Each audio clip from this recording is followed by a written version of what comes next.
새 언약의 율법 선포에서 5장 13절 16절이 뭐예요? 바로 삶의 변화, 인격의 변화. 네가 누구냐? 또 어떻게 살아야 되느냐? 삶이란 말이에요, 삶.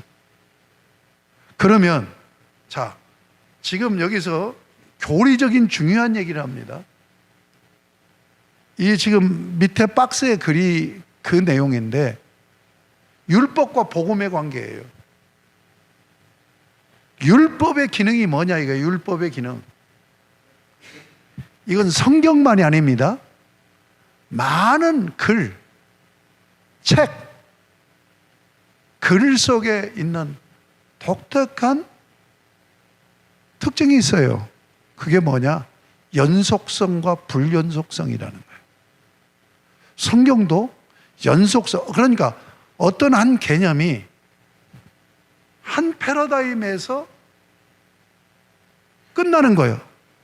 다른 패러다임으로 넘어갈 때 그것이 끝나. 이게 불연속성이에요. 연속성은 패러다임의 변화가 가도 계속 넘어가는 거예요. 그러면 율법의 기능적인 면에서 연속성과 불연속성은 뭐냐? 불연속성부터 얘기합니다. 율법의 기능의 불연속성은 예수 그리스도를 만나게 해주는 거예요. 율법의 기능이.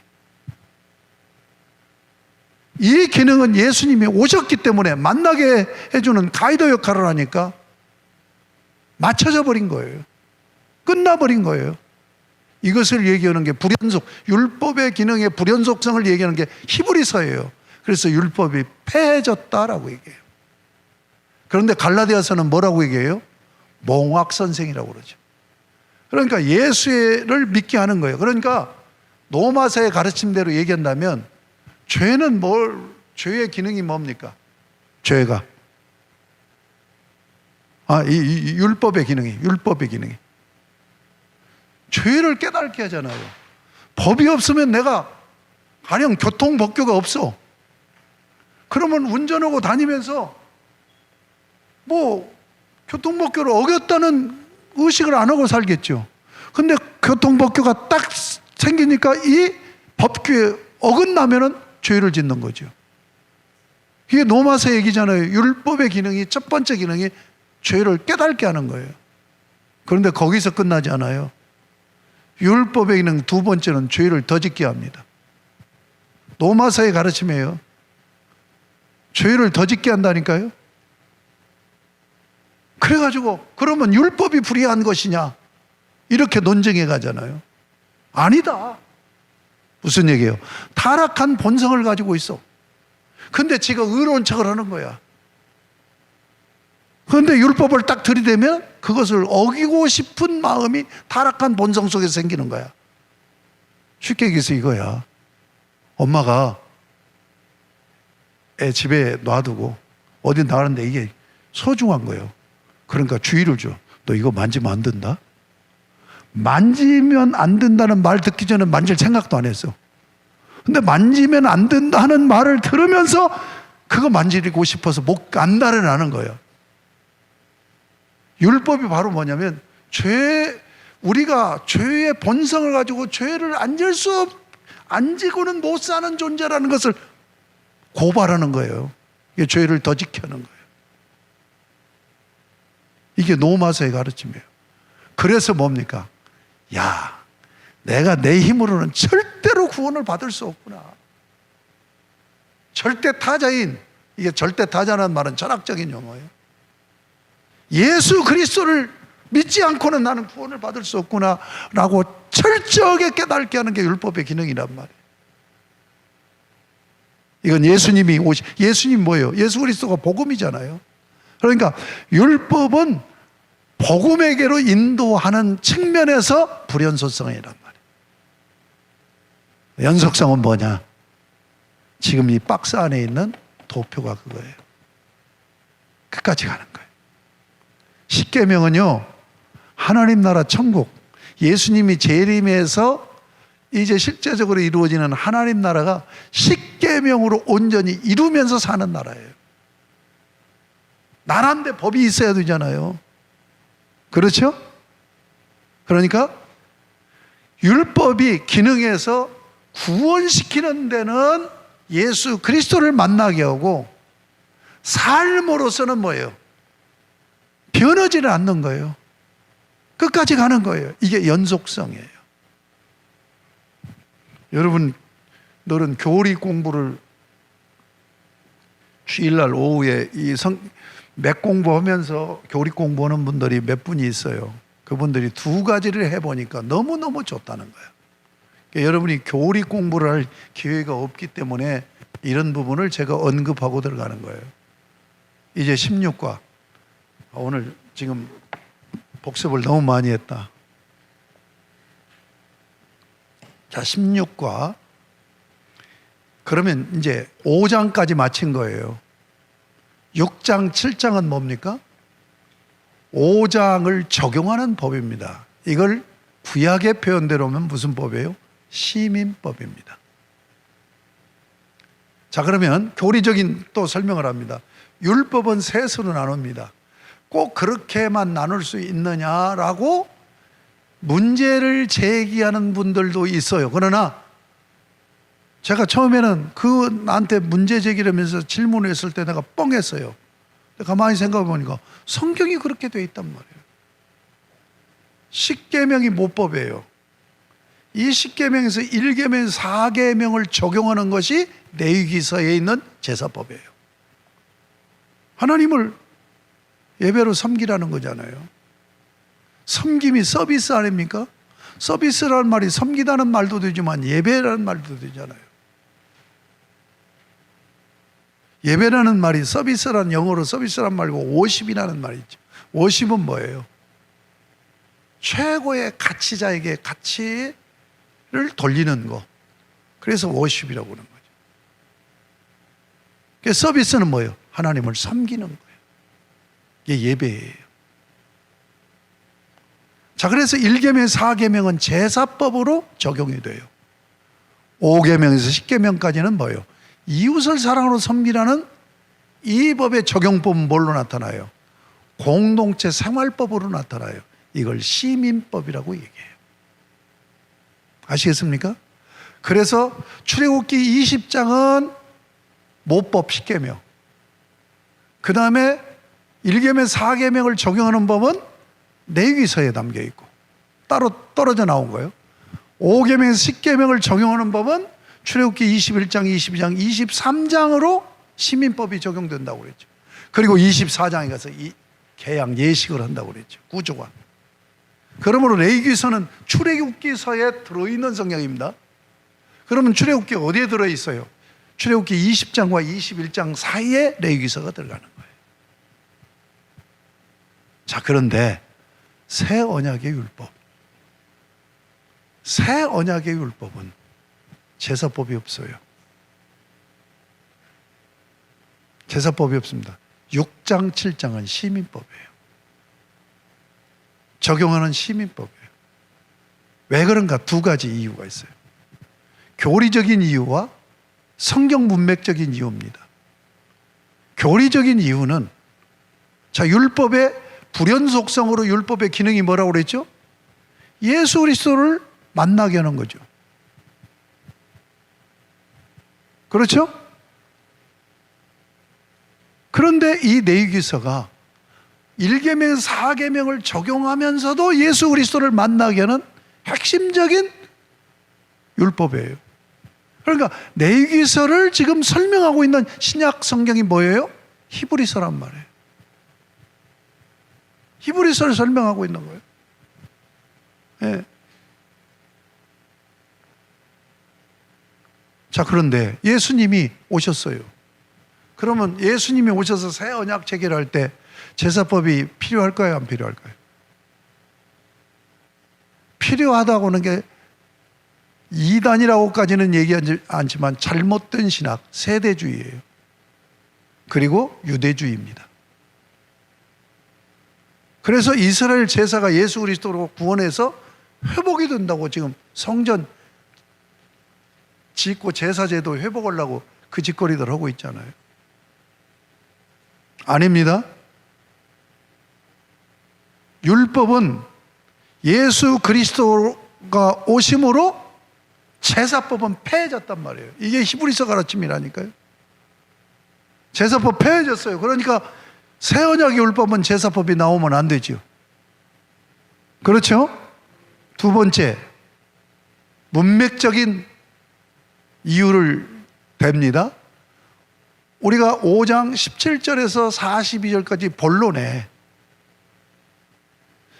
십계명의 위치에 선 5장의 그 율법은 어떻게 됐다고 그랬죠? 서론, 본론, 결론으로 됐다고 그랬죠. 항목으로 지키게 돼 있지 않다고 그랬죠. 그 본론에 4가지 구약법을 끌고 와서 말씀하신다고 그랬죠. 자, 10계명의 2법, 6계명, 7계명, 살인하지 말라, 간음하지 말라, 이 2가지로 도입해서 말씀하시잖아요. 그 다음에 뭐예요? 시민법 2가지, 맹세법과 보복법. 그렇죠? 자, 그러면 5장에서 1계명에서 4계명까지를 언급한다면 거기에 적용법이 나와야 되겠죠. 내 얘기 알아들어요? 5장에서 1계명에서 4계명까지 하나님을 이렇게 섬기라는 말씀이 나온다 하면 하나님을 어떻게 섬겨야 되는가는 적용법이 나와야 되지 않겠습니까? 그렇죠? 그런데 5장에는 하나님 섬기라는 법이 하나도 없단 말이에요. 다 이웃 섬기라는 법으로 돼 있단 말이에요. 그러니까 적용법이 시민법만 나와야 당연한 거죠. 정리가 됩니까? 예. 교리적인 이유화를 하나 됐고 문맥적인 이유를 댔어요. 그래서 6장, 7장은, 그러니까 6장, 7장뿐만이 아니라 새 언약의 율법은 지난 시간에 공부한 대로 단 한 번도 하나님 섬기라는 말이 안 나온다니까요. 이웃 섬기라는 거예요. 이웃 섬기라는 거. 공부했잖아요. 왜요? 이웃 섬김이 하나님 섬김이니까. 그러니까 이웃을 안 섬기면 뭐 주일 성수를 아무리 잘하고 기도를 많이 하고 성경을 몇십 도 몇백 독을 해도요, 이웃 사랑으로 섬기지 않으면 하나님 섬김이 아니라니까요. 제가 이렇게 표현을 하면 극단적으로 받아들여갖고 그러면 예배가 필요 없습니까? 기도도 필요 없고 성경 말씀 배우고 읽고 하는 게 필요 없습니까?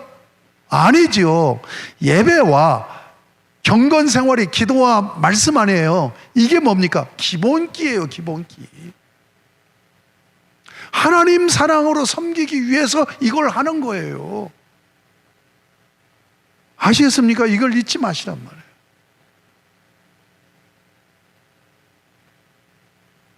옆 사람 보고 한번 물어봐요. 하나님 잘 섬기고 있습니까?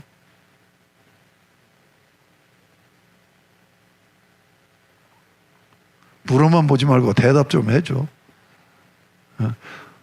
차마 눈 뜨고 못 얻었으면 눈 감고 대답해.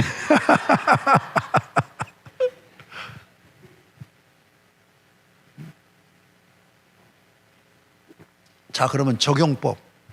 자, 이제 16과로 들어갑니다. 1번 새 언약의 율법, 조항별 구조가 아님 서론, 본론, 결론이라느니. 2번 새 언약의 율법 적용. 자, 여기서 하나 이 얘기하기 전에 하나 더 언급합니다. 제사법은 폐해졌죠. 시민법은 어떻게 될까요? 폐해져요, 안 폐해져요? 안 폐해지죠. 그러면 어떻게 됩니까? 그 시대의 문화의 옷을 입고 비원형이 되는 거예요.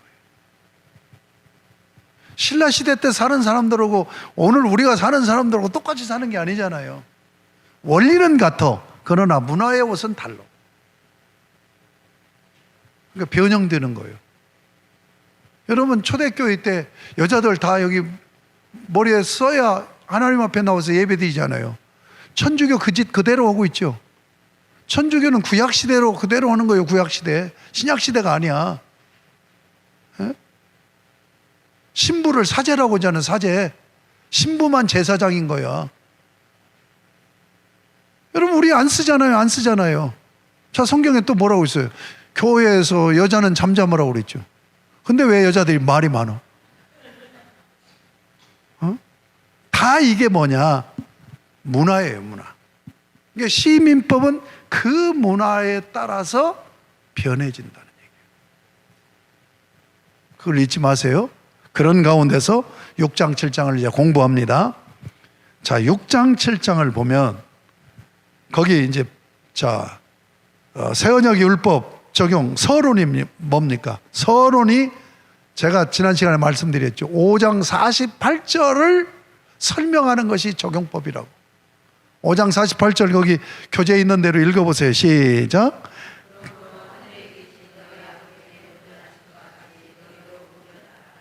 제가 거의 착시 현장 갖지 말라고 그랬죠. 하늘에 계신 너희 하나님의 온전하심이 아니라고 그랬죠.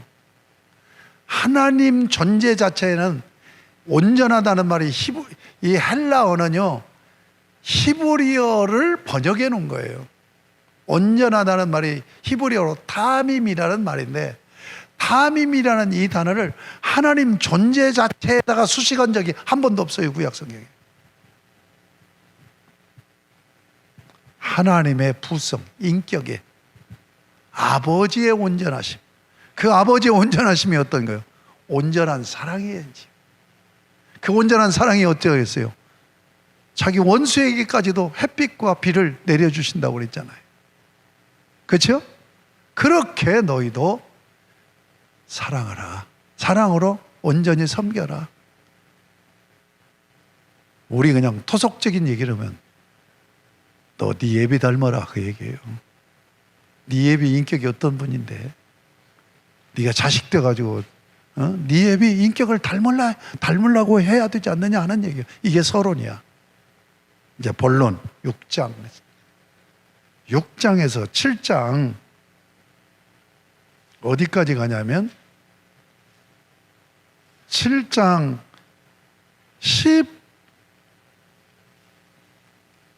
11절까지라고 말할 수 있어요. 7장 6절까지라고도 볼 수 있고 7장 7절부터 12절을 한 단어로 볼 때 7장 6절까지라고 보고 한 구절로만 딱 압축하면 7장 11절까지라고 볼 수가 있단 말이에요. 자, 그러면 본론을 다루겠습니다. 본론은 당시 유대인들이 하나님을 섬기는 방식이 세 가지로 나타나요.